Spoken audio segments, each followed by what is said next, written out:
Hello, welcome, thanks for watching.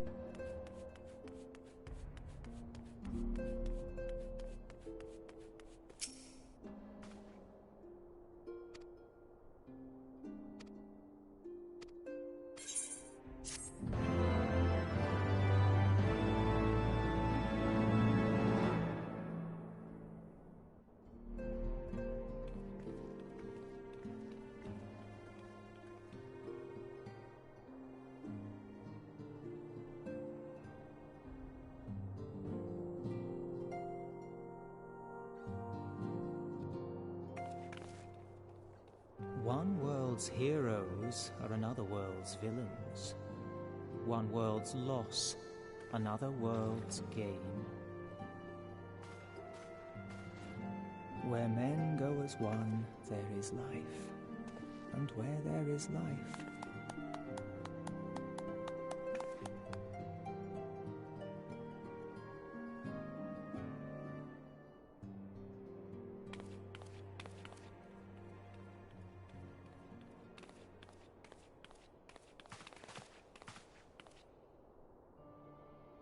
My friends, if I may, I would ask that you entrust Tupsimati to me. Clouds gather upon the horizon, and as Master Louisoix's disciple, I would keep it close at hand.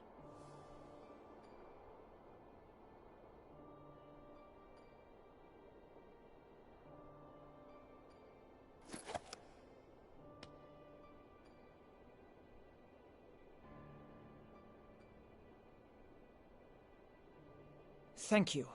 I shall guard it well.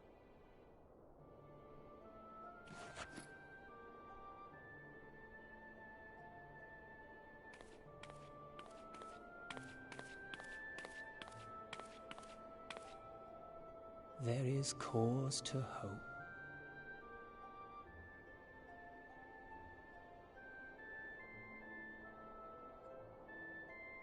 For every ending, every parting, marks a new beginning.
We're here. Did we miss anything? We would not presume to begin without you, Ida. Urianger has returned to the Waking Sands, but everyone else is now present. Yes, but for what exactly? We all have duties to attend to, Alphino, so you may dispense with the preamble. Thank you, Elisée. It is the very subject of those duties which compelled me to call this gathering. Though the Warriors of Darkness no longer pose a threat, Eorzea's many troubles demand no less of our attention. And while I stand by the decision to approach each task as we see fit, I fear our effectiveness will ultimately be diminished should we continue to act in ignorance of each other's efforts. Thus, I propose we elect a successor to Minfilia. Not to serve as a fully fledged antecedent, perhaps, but as a coordinator of operations. Is that all? Well, then the decision seems clear. No one else has shown any enthusiasm for the role, and judging by your performance at our previous meeting, you would seem the perfect candidate. You always did have a flair for politics.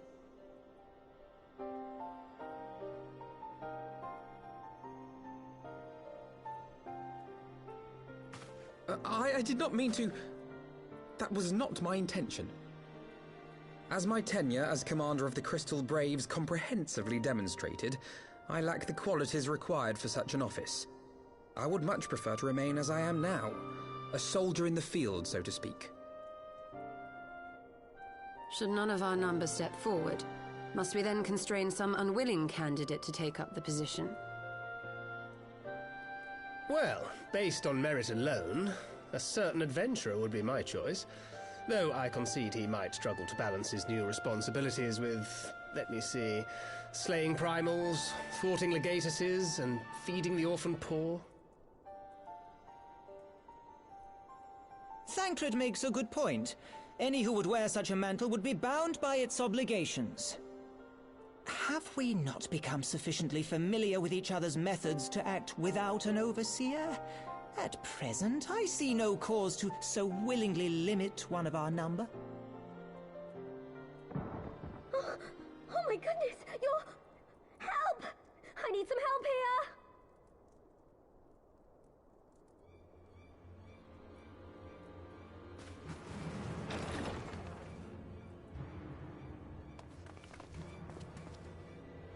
Tataru, are you all right? Me? I'm fine. It's this poor girl who just staggered in and collapsed on the floor that I'm worried about. Narco! God, how did... Yashola! Please, you have to help her! Kral, a hand if you would. Let us see about closing these wounds.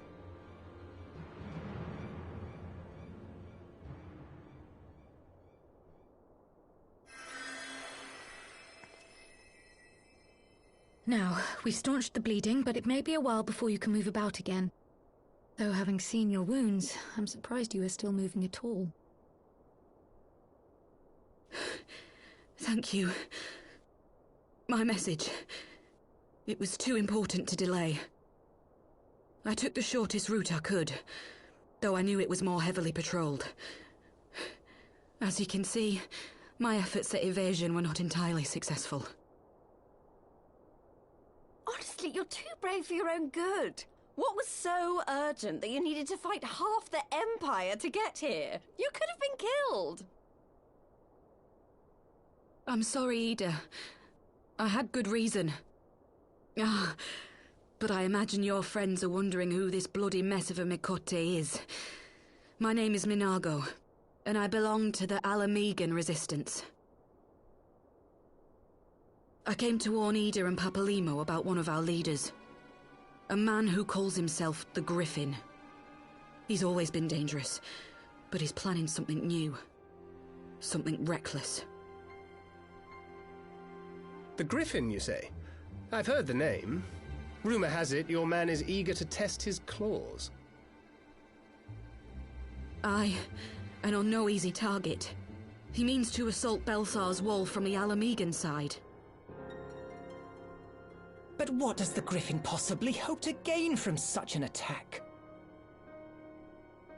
From what I understand, He wants the fires of war to spread to Eorzea.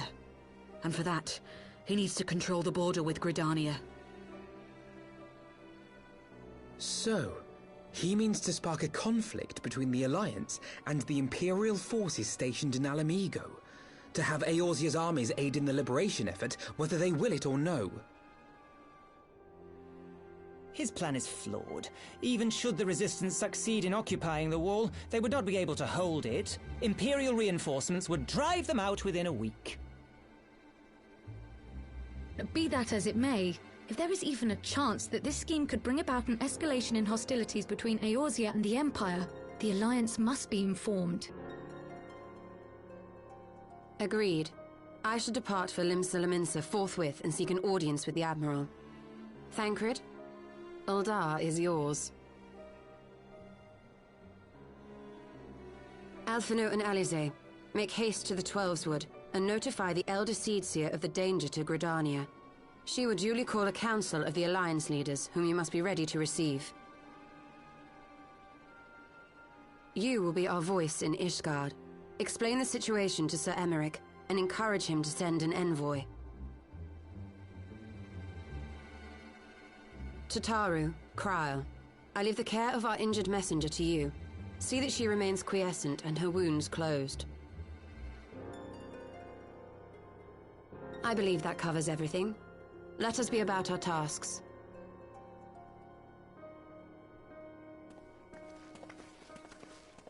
I suspect the ill tidings from Girabania will be held as a turning point.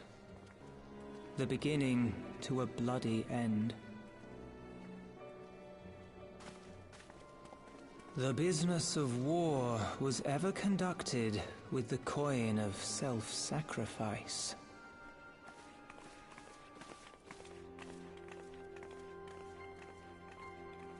'Twas Master Louisoix himself who taught us that such costs are not to be ignored or denied.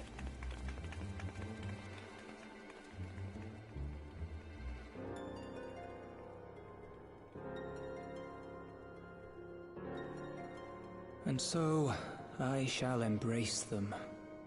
When the time comes, I will make my choice, as you will yours.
I bid you welcome, my friends. As you will by now be aware, the Scions of the Seventh Dawn have come into possession of certain intelligence concerning recent developments in the region of Gyr Abania. It springs, I am assured, from an unimpeachable source.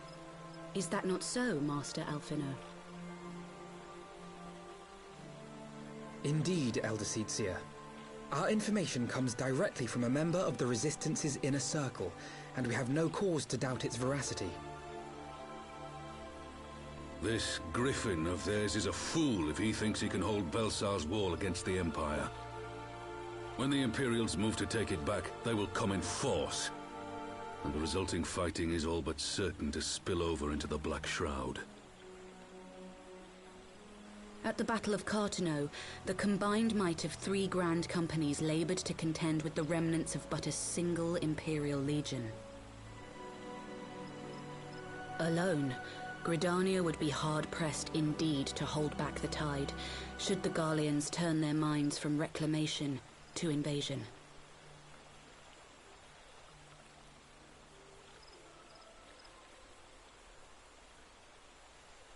May I once more convey my nation's deepest regrets for our inaction in the days prior to the calamity.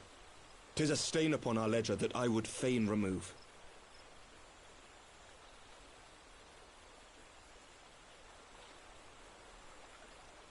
Elder Seedseer, I do hereby request leave to deploy a defensive force within the borders of Gridania. Ishgard's return to the Alliance shall be honored by more than mere ink upon parchment. The Doman people too would join any effort that weakens our common foe. We are few, but our most seasoned shinobi are at your disposal. On behalf of my people, I offer you my humble thanks. Gridania welcomes your assistance. It is time we set our contingency plans in motion. Is the Alliance agreed?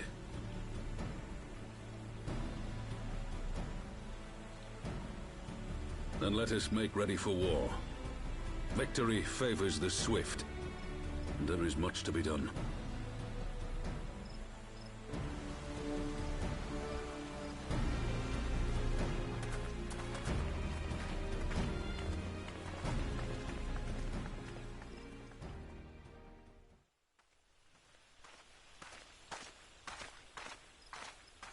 The Council knows that Alamigo will not soon be wrested from the Empire, and its decision to bolster the border's defences seems eminently practical. Why then, brother, do you scowl so? I agree that they have chosen the wisest course available. Indeed, the only reasonable one. Yet something feels awry. In making ready for war, is the Alliance not granting the Griffin the very thing he desired?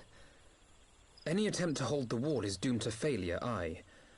But I wonder if we have misjudged the prize for which he plays.